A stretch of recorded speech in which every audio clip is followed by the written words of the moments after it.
All right, we are ready for our next speaker.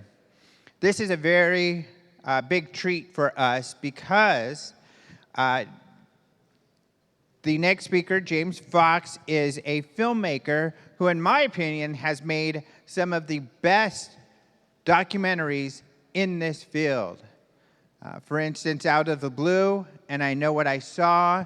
And since these groundbreaking, wonderful films, he's been working for years on a secret project. And so many of us have been waiting to hear what the heck is going on. What is he working on? Well, right here, right now, for the first time, he's going to be sharing details about this amazing film he's been working on. I'm extremely excited. Help me welcome James Fox.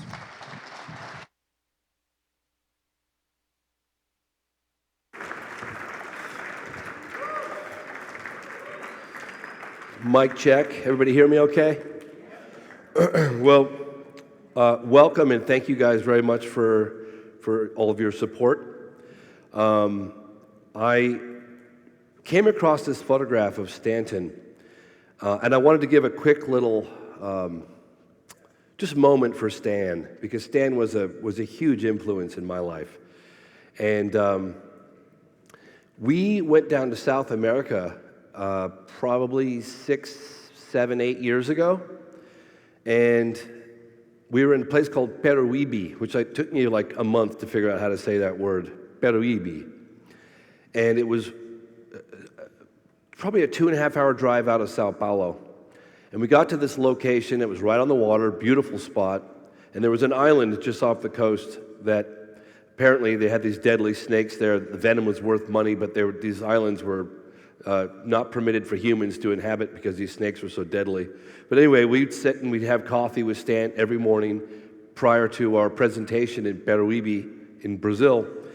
And I was up preparing like my presentation. I was standing on the stage, and in my haste, I'm running around and I look down and there's Stanton standing by those white chairs.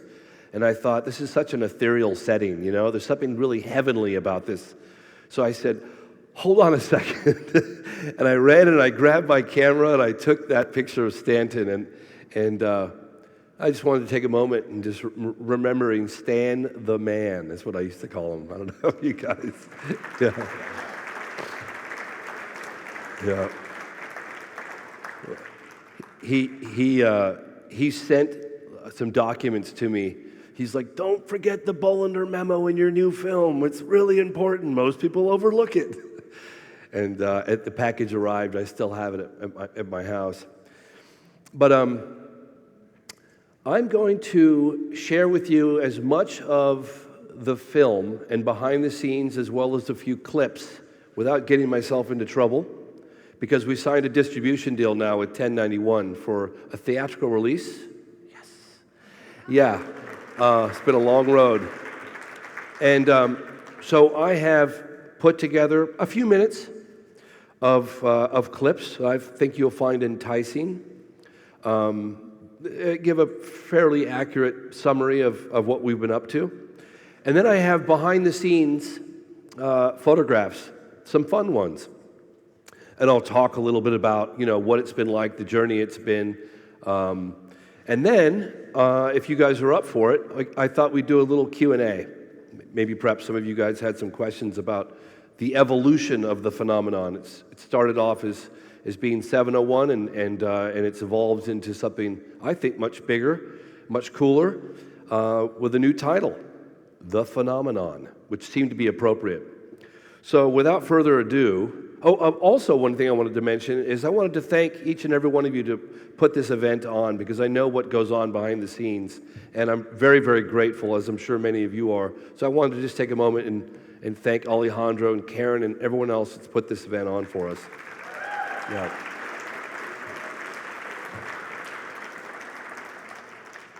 So I will start the video, and then we'll keep moving.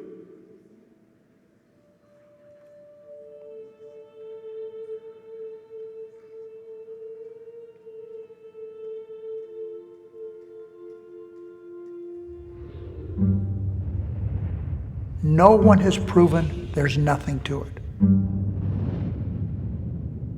No one's had the opportunity to prove there's something to it. And that's what I did. Against the wind. The wind's 120 knots from the west.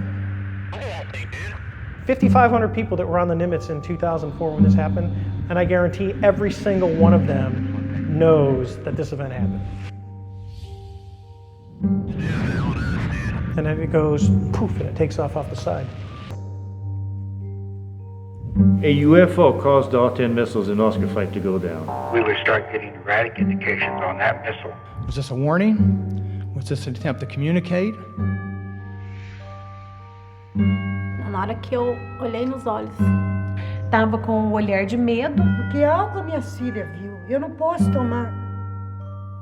These objects gave the impression that they wanted to be seen. With these enormous spotlights, there was no way that they were trying to hide. So why? That is the main question. Why? 外星人还是给他讲述一些要保护地球啦，要珍惜地球资源啦。I was told that there wasn't anything there when I knew there was, and that I had to keep quiet about it. They were trying to communicate, trying to tell us something. He had a big head and big black eyes and was dressed in a black bodysuit. I was looking straight into his eyes.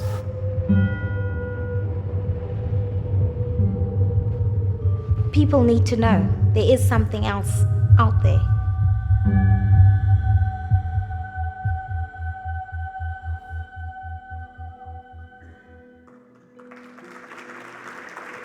There's a little more.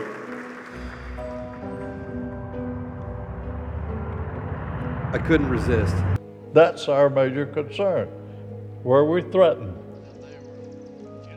Coleman puzzled over why his encounter was never included in Project Blue Book and what it was they had chased that day. Look, the Air Force is a very deadly being when it comes to intercepting an unknown.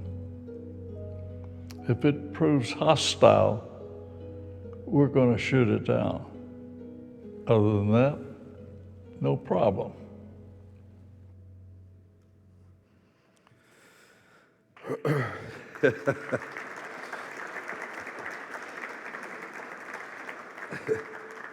So I remember when we first launched 701, and I'd been in touch with Bob Emenegger and Alan Sandler, and I was trying to get to this guy, Colonel Coleman, who was a public spokesman for Project Blue Book, and I knew he was in his 90s, and so I kept saying, we got to go interview Coleman, we got to interview Coleman.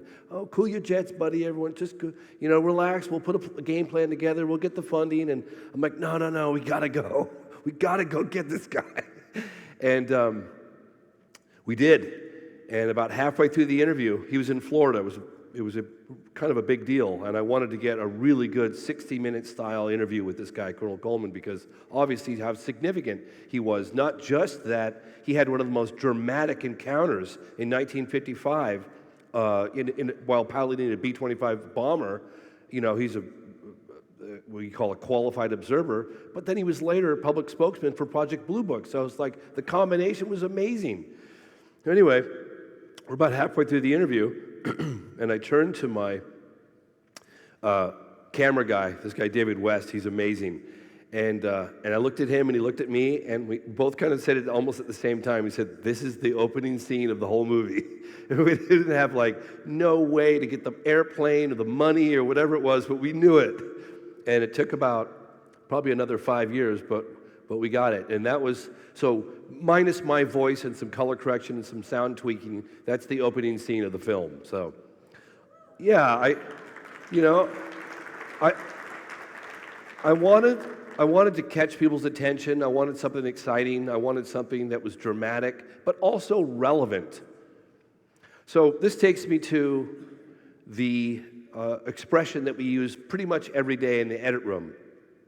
We have to say to ourselves, where are we going with this movie? Where are we going? And so we've developed this little tagline, Road to Rua. So referring to the incident in 1994 in Rua, Zimbabwe, Africa, when the UFOs landed, allegedly, and the occupants got out and interacted with roughly 66 up to 100 school children. Now, I know as a researcher that when I first heard that story, I was like, there's no way. There's no way that a landing happened with roughly 100 witnesses in broad daylight and that the occupants got out and interacted with these school children. No way that happened. If it did, the whole world would know about it.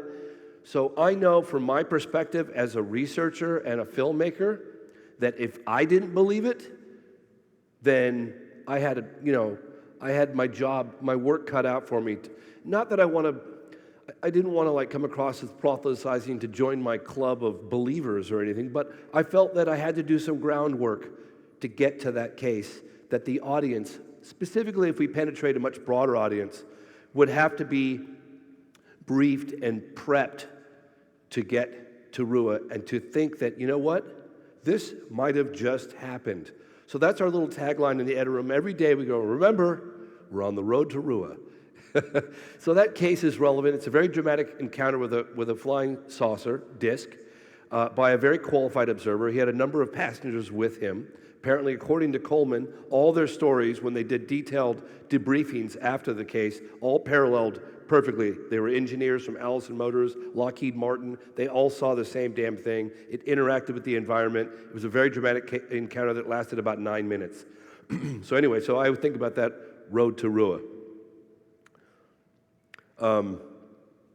With the help of Lee Spiegel, we rented this airplane, and it was an incredibly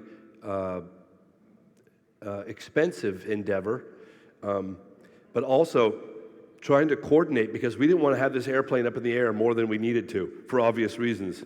Every minute that clock was ticking. So we had to do a tremendous effort on the ground. And I said to the pilots, because we were interviewing a couple of possible airplanes for the opening scene of the film, and I said, if you're not willing to fly treetop level at 300 miles an hour, then I need to find somebody else. And the guy's like, I can do that. Yeah, I can do that. We need to figure out where I can do that because, so I want to share with you. So the plane had multiple levels. And it had that infamous glass cone in the front of a B-25, that gun turret in the front, and you have to kind of get in there. And so I was up front with the camera. Well, you'll see in a second. And anyway, I thought it'd be fun to show you guys some behind-the-scenes footage of the opening scene. And so I got a couple I'm going to play for you now, which I thought is kind of in the nose. Kind of like, yeah.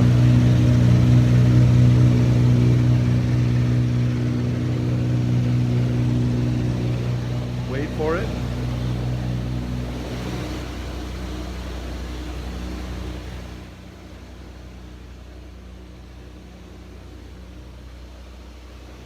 Have to go through a very small tunnel, wiggle your way through this tunnel to get to that little nose cone. It's a pretty weird feeling.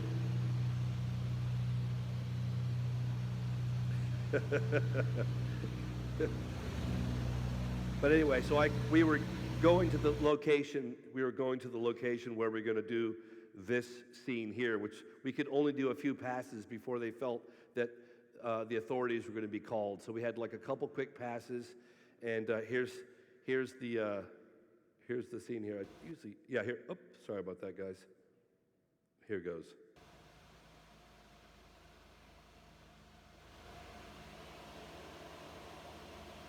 So he's coming down right at the edge of a lake, right over the trees, and we've got a whole bunch of camera guys on the ground to film the plane flying over, and we could only do it a couple of times for obvious reasons. But here's the little peninsula that we fly over. I'm in the front. I cannot tell you what it felt like to be in that little glass cone. It was incredible, incredible experience. Okay, so going back to Road to Rua. Probably, I think in like 2011, maybe 2012, Paola Harris introduced me to a guy, an Australian researcher, James Rigney, which I think is probably here in the audience somewhere. And, you know, since we were doing RUA, it was like, hey, there's other case happened in Australia, and a UFO landed in a playground or near a playground in Australia in 1966. Well, it's like, it's kind of hard to believe it. I don't know how you guys feel about it, but you think about a landing at a school in broad daylight with hundreds of witnesses potentially, and for the world not to, like, that seems like almost a game-changing event where you go, okay, they're real, they've landed in broad daylight with lots of witnesses, but for some reason it doesn't seem to be, you know, but in any case, so I figured, well, since we're on the road to RUA, but we got to cover a case, we got to prep the audience even more. If the landing case happened at a school in Australia in 1966, let's go cover that case. So with the help of a number of researchers, which I'll point out in a second, I arrived in Australia. I was there for a month, and too many to mention all the names, but Shane Ryan and James Rigney and Joy and Irene and a number of others were incredibly influential, incredibly helpful, paramount importance to capture that whole story. And it just lends credibility to the RUA Zimbabwe case, that a landing occurred. This is just a little inside ride On our way to meet the witnesses. Did you see that I sent that link? I know you haven't got time. That link last night, James, with the panel of witnesses. Anyway, they took me across Australia. We did media. We met with witnesses, and with the RUA Zimbabwe case, I think there were roughly 66. That's why they say 66. But actually, I went to Africa, and they said it was much larger. There were 100 school children on the playground, and there were teachers as well that saw it. But I'll talk about that in a minute. But in this case, I learned that there were roughly 350 witnesses to this landing case. Now, the objects, multiple objects, some of them say it was one that could reappear simultaneously in the sky. There were other small airplanes flying around this object. It was disc-shaped. And eventually, it sort of played cat and mouse with the number of airplanes. There was an airport right nearby. And then eventually, the object went down behind a grove of trees and landed. And one of the witnesses that I'll show you with in a minute jumped the fence at the school, actually a number of jumped the fence of the school and ran out to the landing site. And this is one of them. Her name is Terry Peck. And this is kind of a cool little shot. This is the actual landing site right here with Terry Peck, who describes the incident. It's amazing. She said she literally, there was a footpath, I believe, that they used to run around this field, and she came running around the footpath to the location where it looked like the object had landed, and she comes across a couple of witnesses, a couple of other people, one of whom had passed out, was completely unconscious, lying on her back. One of them was standing frozen like a statue, and there was this perfect disc sitting roughly 10 to 12 feet away from her on the ground. And she said she couldn't believe it. I mean, how often do you get to talk to witnesses that come that close to a landed flying saucer in broad daylight? I mean, it was just remarkable. We also got some really good sober coverage down under. People were reporting on it without the quintessential sort of tongue-in-cheek, little green men and green smoke. That was really encouraging. And I believe this was before the front page news article in the New York Times of ATIP, if I'm not mistaken. We wanted to demonstrate the global aspect of the phenomenon, which I'd covered in some respects in previous works, but this is truly global because, we go to Africa and Australia, South America, and China. Don Schmidt was really influential in helping put me in touch with some people. One of the people who's in the crowd with me now, Jan, which I'll see a picture of him in a second. UFOs in China. Who would have ever expected? Here we are in Dalian. It's a port city in China. I think it's the second largest port city. And they've got this incredible flying saucer monument on the top of a hill looking out over the city. And it's not just a little, it's a significant metal structure that you can climb up into, and it looks like it could almost be a restaurant, but it's just beautiful. Can you imagine something like that here in the States? Dateline UFO Association Little Round Table. I don't know, we'd always have these amazing meals at these round tables that turn around, and everyone's got a different plate, and we all share different plates, and they were incredibly welcoming and very gracious, and took us all around China, meeting with witnesses, different UFO organizations. And the UFO organizations in China, or any kind of organization like that, has to get the official stamp of approval from the government. So that's sort of a tacit way of the government approving on UFO research in China. This is the International Chinese UFO Association, headquarters in Dalian. I think it was founded in 1999 in Hong Kong. But, and that's the president, he's in the bottom left-hand corner. Gene Yun. I'm sorry, I had it written down, but I can't see my notes here on this. Oh, this is funny. I was told that, because I fly drones for the production, because I fly remote control airplanes for years, and then I think once or twice for the production of this film, I hired a drone pilot, and it was really expensive, and then I had to move him around and put him up, and I thought, yeah, I'm just going to figure out how to fly drones. If I can fly airplanes, I can fly drones. So but I was told, don't bring your drone to China. It could get taken away. It could be a little precarious. Yeah, you might want to take a chance. Get one when you get there. A lot of them are made there anyway, so I did. But you have to have special permitting, and you can get into some serious trouble just flying a drone in China. But this was an active military general whose name will remain anonymous, but he came around with us, and he would say, fly your drone, go ahead and fly it. So I had a little backup here. So we got these incredibly beautiful aerial shots in China while we were with this gentleman here. So I had to kind of include that. Sun Chi Li, Spanish translator for Chairman Mao. Funny enough, he had the 1990s briefing document that was done by Lawrence Spelman Rockefeller, the infamous Rockefeller Initiative, and he had participated in that. That was really fascinating. We talked about the briefing document, some of his efforts when he came to America and met with Lawrence, and what he was trying to put together. So we talked a little bit about that on camera, as well as some interesting UFO cases in China. This is kind of cool. This is a shot that goes out to Lee Spiegel.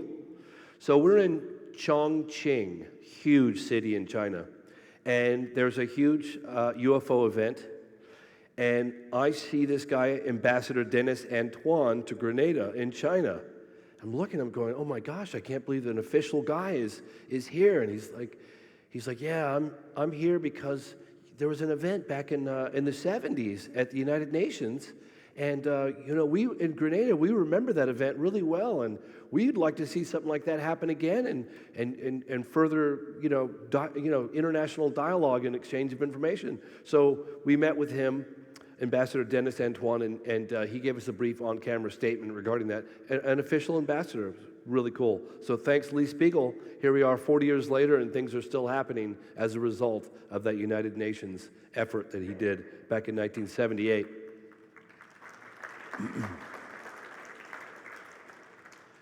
Again, wanted to, demonstrate the global nature of the phenomenon. I remember when I first heard about the Varginha incident. I don't know how many people out there know about the Varginha incident. A handful of people. Yeah. So it was an alleged crash in 1996, and a bunch of people witnessed what appeared to be a UFO in distress. I'd say roughly about 2 o'clock in the morning.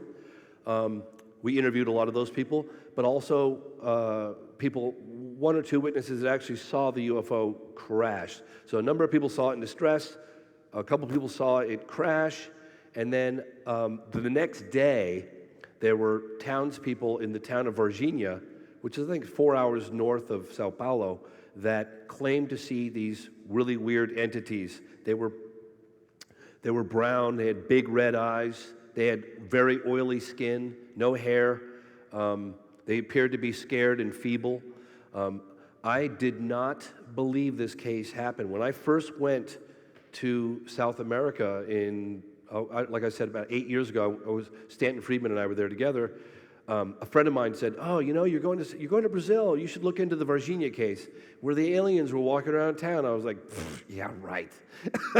Live aliens are going to be walking around town, and we don't know." But I absolutely didn't believe it, and to the point where I just said, "Well, I'm not even going to bother. I'll just tell this guy I'm going to look into it, but I'm not going to look into it. I have better things to do when I get there." But when I got there, I met a couple of witnesses inadvertently who just started talking about this Varginha case. Long story short, I ended up going back 3 times, tracking down a lot of the witnesses, including the military officer's sister who handled one of the entities and later became, his immune system became severely compromised and he died.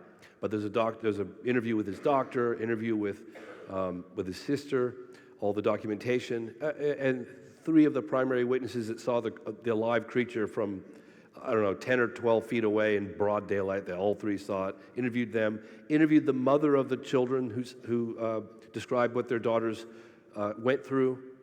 It was probably that case when I say Men in Black, but I'd heard so many stories over the decades of witnesses telling me, and I just kind of brushed them aside. Then these men in dark suits showed up, you know, and I mean, General de Brouwer in Belgium would say, "Oh, these unofficial, unknown government agency would talk about, you know, getting evidence and whatnot." And I just kind of kept brushing it aside. But when I got to Brazil and this mother told me about these men in black suits that came and tried to get their daughters to say they were lying, it was a drunk with a bottle of whatever, and they just lied to make it up.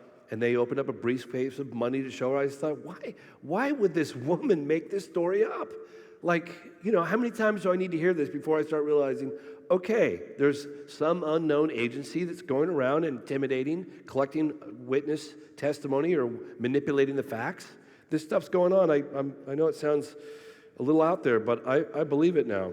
These are some witnesses in Brazil that saw a lot of military activity because they roped off the entire town with the military to catch these creatures.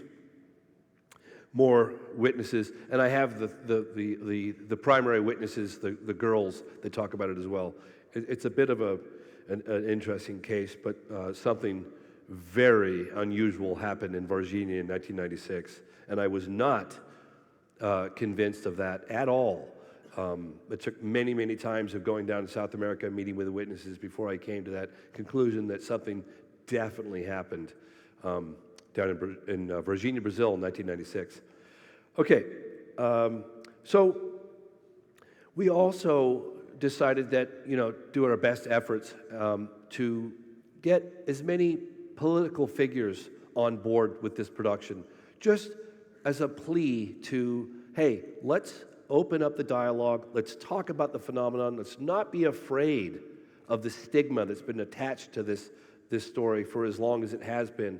And so we really made the effort to travel around the country and meet with both Republicans and Democrats and really see if, you know, we could encourage a safe environment for more people to come forward and talk about this phenomenon without fear of ridicule and consequence in their political careers. This is Governor Bill Richardson in New Mexico. I was pretty amazed at how forthcoming he was regarding his inquiries. He's in the movie. Obviously, everything I'm showing you right now is in the movie, The Phenomenon. I'm just giving you sort of a little back story to each one of these. Don Schmidt helped orchestrate this interview.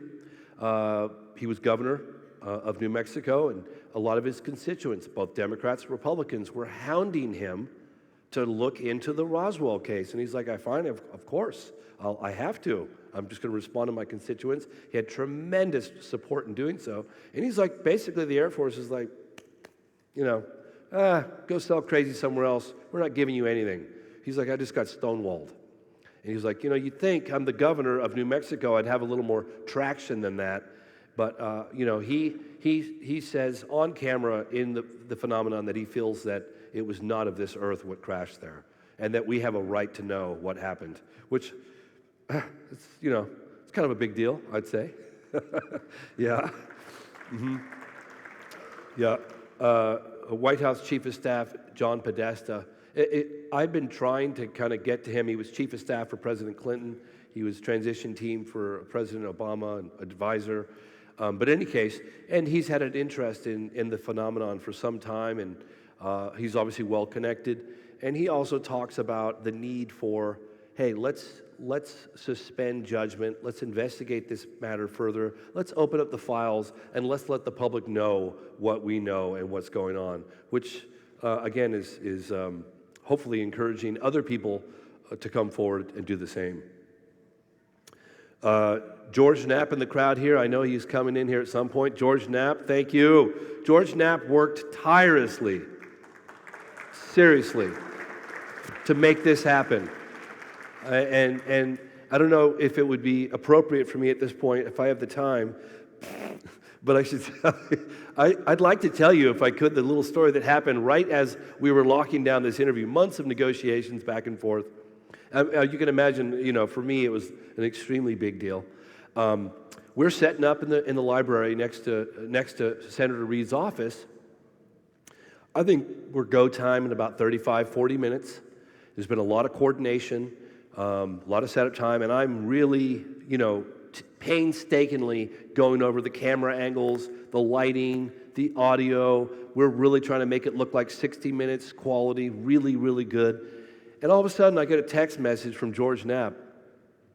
And I'd like to quote him on this, but maybe I shouldn't. But basically, someone on your team is acting like a real beep, and you're about to lose this interview. I suggest you do some damage control, and you do it right now.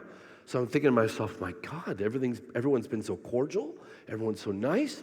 I've had nothing but great relations with his woman, Katie, on his staff, and I'm just baffled. I'm looking around the room, and I'm thinking, where's the problem, right?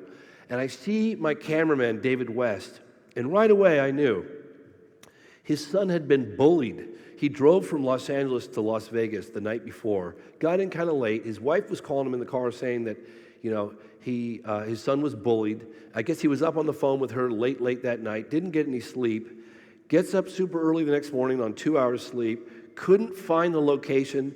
I guess the map that he printed out was bad, and he got real crotchety with, Senator Reid's people. And I remember looking over. I remember looking over at Dave, and I see him, and he's looking at me going, me? I'm like, we're going to talk later. Right now, I got to talk. Anyway, I had to call and do some last-minute, serious damage control. I get the woman on the phone, and she's like, is someone on your team drunk? This is unacceptable. I've never in my 10 years I've had someone be so rude. Anyway, it was disaster diverted. But it just goes to show that you could be right down to flicking on the camera and have something pulled out from under you. So, and there's a story behind every interview. But anyway, Senator Harry Reid, again, thanks to George Knapp, elevated this production and this section of the film, and what he reveals on camera is truly amazing. What we've all suspected all this time, and I even go back to the landing case that I covered when Gordon Cooper, Mercury astronaut Gordon Cooper, revealed to me on camera in the 90s about the landing at Edwards Air Force Base. I think it was circa 1957. I'm gonna guess in there somewhere, where the object was filmed and they had the film processed, and he didn't watch it, but he held it up and saw that it was good film with a disc on the ground and taking off, and of course, a courier jet comes in from Washington, picks up the footage, and boo! And I'm telling that story to Harry Reid, and Harry Reid suddenly goes, oh yeah, and the footage was handed over and never seen again? Yeah, I'm like, well, did you guys try to go after that kind of stuff? He's like, oh yeah, there's stuff like that there. So my question is, who the hell has the authority to release this stuff? That's like the $1 million question, right? But he talks about that a little bit in the interview, which is I think it's groundbreaking. David Marler. I don't know if any of you guys are familiar with David Marler or not, but he has got one amazing archive in Albuquerque, New Mexico, one of the biggest repositories of archive material, audio recordings, video, documents, books, newspaper, articles, spanning 75, 80 years. That's just unbelievable. And David opened up his archives to us, and we literally set up shop in there for a week. We were filming and scanning and transferring. And of course, it took probably about 1.5 years to 2 years to kind of sift through it and select what we wanted to do. And he's been helping us behind the scenes. This happened here, and this is other person. Here's the supporting testimony. I mean, it was a hell of a process. But as a result of that, and we also hired an archivist, we managed to get our hands on never before seen video footage. And I really mean never before seen. Some of the people that are in it, including Jacques Vallée, is like, how the hell did you find that stuff? I mean, we really went after it. So we've put together the piece of the puzzle of the history, because like I was telling you guys earlier, road to Rua, we have to establish beyond a shadow of doubt, if we penetrate a much broader audience and succeed at getting this theatrical release and a much broader audience, they need to be educated to a certain point on the phenomenon and the history of the phenomenon, the relationship between the military and the phenomenon, and the policies that have been adopted over the decades. And so we painstakingly put that together in a way that according to people that have seen it, that's never been done before. You will recognize. Now, one of the cases that we really dig into quite seriously, and with unprecedented material, I guarantee you've never seen a lot of the material that we'll have, is Socorro, New Mexico. That's the landing site, and it's the first close encounter of the third kind, the most well-documented close encounter of the third kind, probably in American history. And it was right at the peak of Project Blue Book, 1964, April 24th, and it involved a police officer and a landed object that was shaped like an egg and 2 occupants.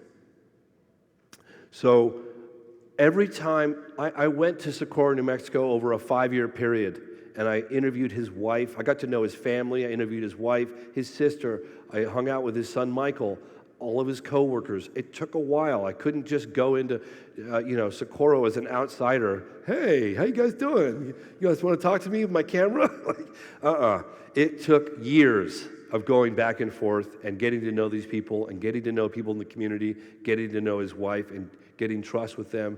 And we went to the National Archives. We dug up stuff in the National Archives that no one's ever seen before. We scanned all the original documents, not microfilm, the original color documents with the original signatures. Excuse me.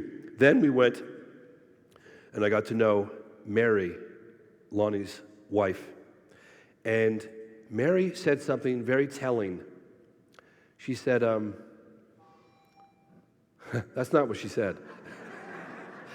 She said, he must have seen something that really scared him because he was never the same after that. So, and he was a religious man, and he went straight to the pastor after he'd seen this thing, and he wanted to talk to pastor and explain what he'd seen.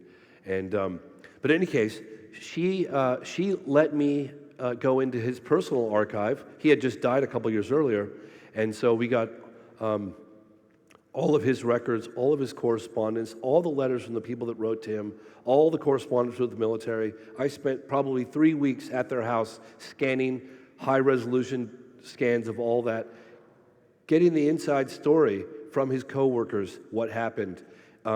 Going through, Lonnie had cut out little, so what happened was, the military got on the scene pretty quickly, and the FBI as well, within an hour. And I mean, the grass was practically still burning by the time the FBI and the military got there. There was a guy named Richard T. Holder from Holloman Air Force Base, White Sands, came out, and he was an Army guy.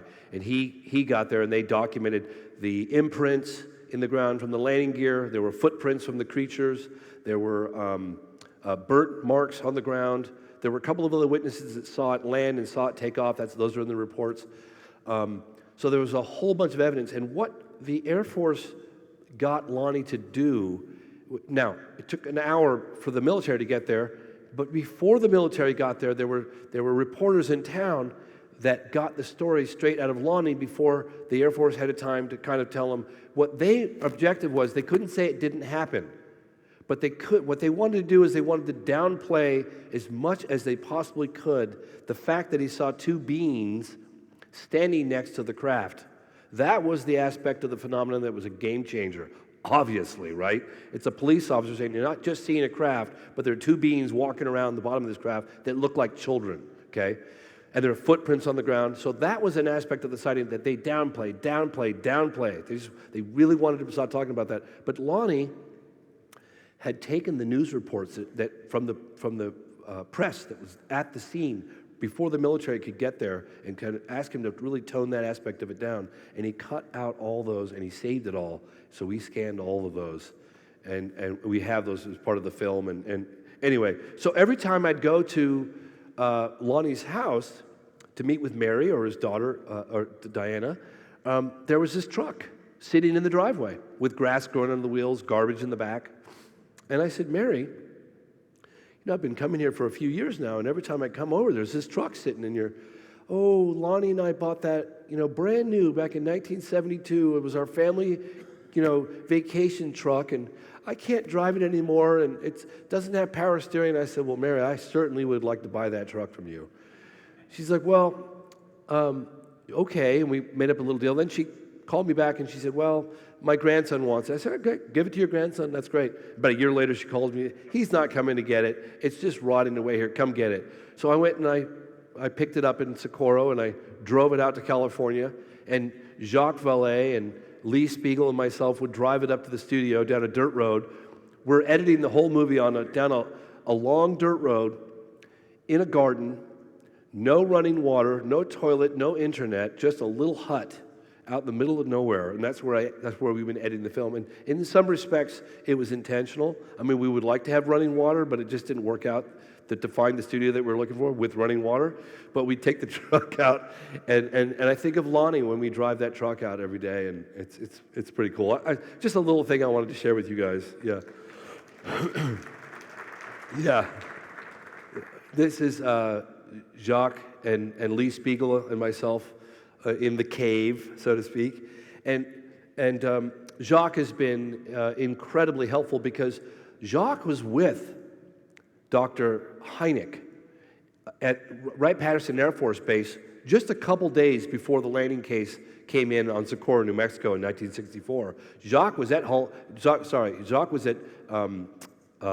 Wright-Patterson Air Force Base in 1964 with Dr. Hynek. And he was telling Hynek that one of the reasons why a lot of the unexplained cases on where there were beings involved, the Air Force would just quickly explain it away as psychological. So what he was trying to reveal to Hynek was you have to look more into the psychological cases, and he's also mapped out a lot of these close encounters that had occurred in France. And he was trying to persuade Hynek, like, look, it's not just sightings, it's beings as well.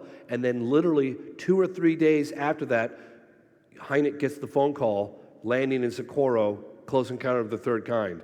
I didn't know that. Nobody would have known that. Jacques knew that. So that was something that he would come and give us guidance in the edit room because he was there on a lot of this stuff. He knows what influenced Hynek. He has the photographs of them together. It's just phenomenal. So he's been really incredibly helpful in putting the pieces of the puzzle together as most accurate way we possibly can. So I wanted to share just a few pictures. There's another gentleman, Lance Mungia. He just did a film called Third Eye Spy, and he's been in there helping. I like to get fresh eyes on the project. I get a different cut, get some fresh eyes on it. I'm bringing somebody else on board probably in the next few weeks, so we could really get fresh eyes on it and make the film, as good as we possibly can. How am I doing for time? Anybody know? Am I doing okay? Okay, all right, so this is cool. So I traveled to Africa, and I remember at the time, my sponsors at the time were like, well, what do you need to go to Africa for? You already got the students here, and you got the archive footage. Why do you need to go to Africa? I'm like, I got to go to Africa. I got to go there. We're covering the case. I got to go to Africa. So I went to Zimbabwe, It was one of the last things we did with the Ruwa Zimbabwe case, and it was absolutely turned out to be totally critical move that we made. But this is just a fun behind-the-scenes moment. This is legislator Joseph Chuma in Zimbabwe, and he's a pretty high-ranking official, and he's contacting the president while we were there. Mugabe was still alive, and giving permission for us to shoot and go around. And this is me joking around with him, and I really wanted to show this. I really wanted to show this to you because it's kind of funny. Sir, I need to see your papers, please. Won't you step out of the vehicle? That's my papers. So yeah. I'm like, sir, why don't you step out of the vehicle? We didn't want to pressure Judy Bates, who was then a teacher at the time, who later became the head mistress. That's exactly how she described herself. And I didn't pressure her. I let her know that we're going to be there. She gave us permission to film on the grounds right by the landing site. We had some witnesses in Africa that were participating in the film that had face-to-face contact with these beings. And we're talking about the whole thing. And I see out of the corner of my eye Judy Bates walking from the building out into the field. And I'm thinking to myself, that's Judy. She's now the head mistress. She's coming our way. She's coming out here to talk with us.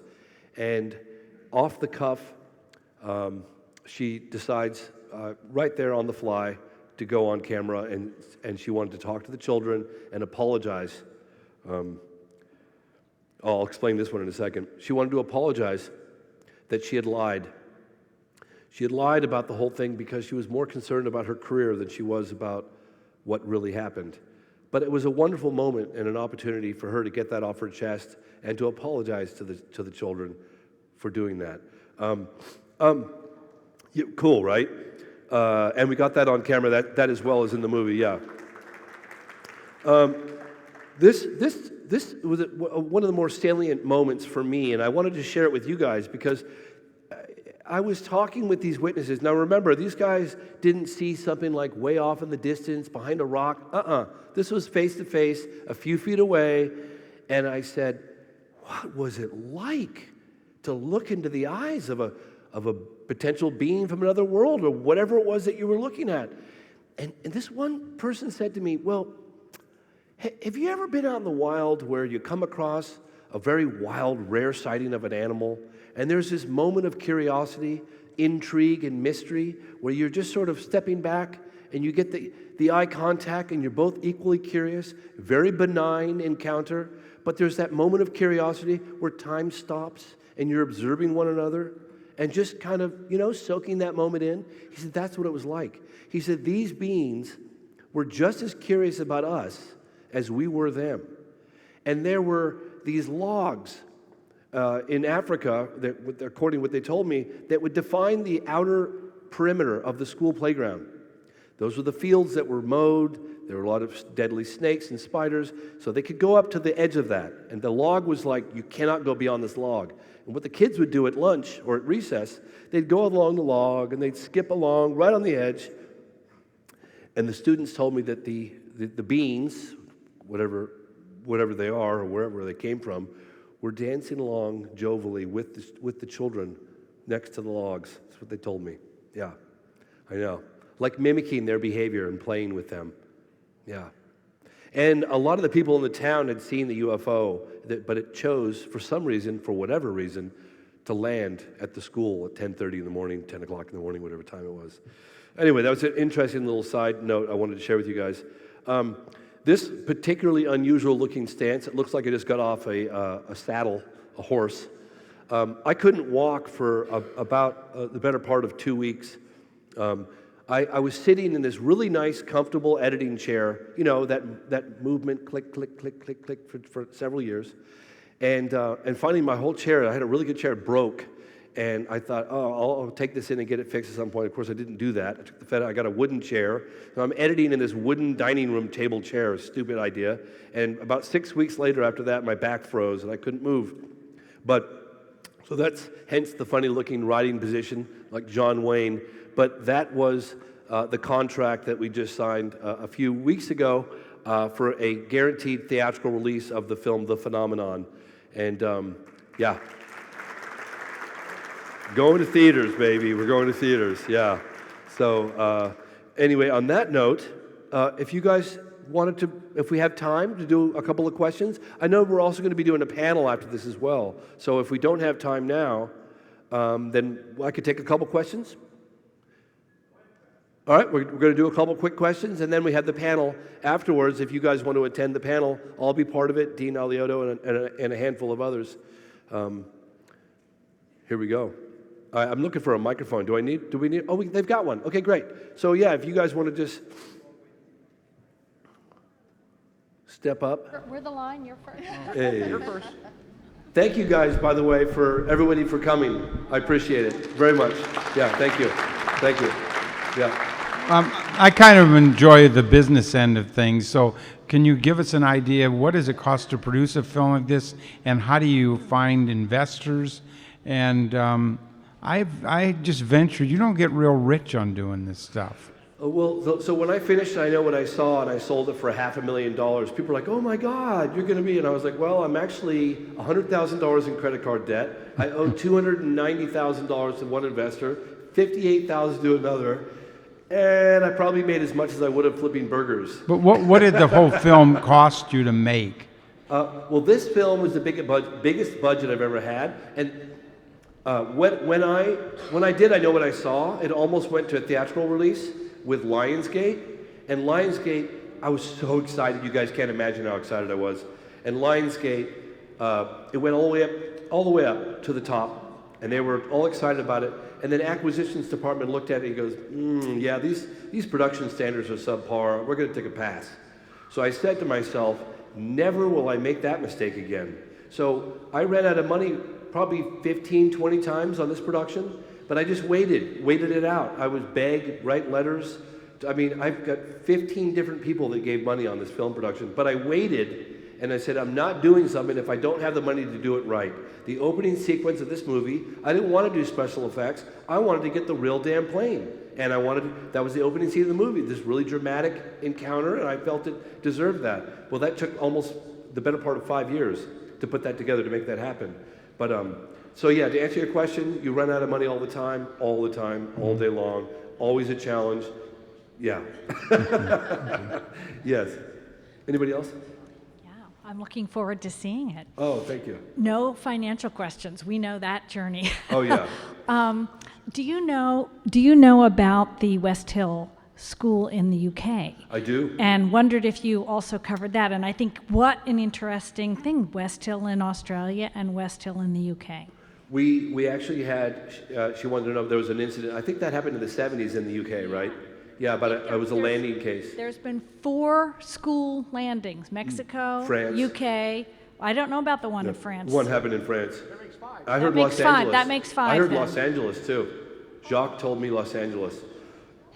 So did you? 99% sure of that one. Yeah. Did you encompass any other schools? Was my question. You know, we have so much material that I'm gonna probably do an 8-part miniseries for like Netflix, because I could do an hour on every case that we featured. I mean, we have, I can't tell you how many terabytes of material we have for this production. And we did extensive interviews with people that are no longer around.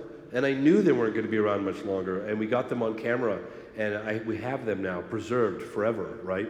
So to answer your question, yes, I am aware of lots of other school landing cases. We're featuring a couple in the phenomenon. There's only so much time in a 2-hour presentation, yeah. Oh, sorry, there was a gentleman. There's a line there. Yeah, that's it. Thank you. Thank you for your research. Oh, cool. As in your experience and research, what do you believe is the reason, or your best theory, for why after 70 years of suppression by our government, that they would now, in the last couple of years, start opening up and disclosing? Well, he's asking about why I would feel that after 70 plus years they're suddenly coming out now. I think that there have been efforts to come out in the past as well. I think there have been, again, this is speculation, but informed speculation. I think that there's been military and government officials that have been torn, that have wanted to come out and reveal what they know. But remember, you can't reveal what you know without revealing also what you don't know. And even if you reveal what you know, you're going to be revealing some of your vulnerabilities as well. And just again, this is just my personal take on it. It's difficult for any governing body to reveal their vulnerabilities.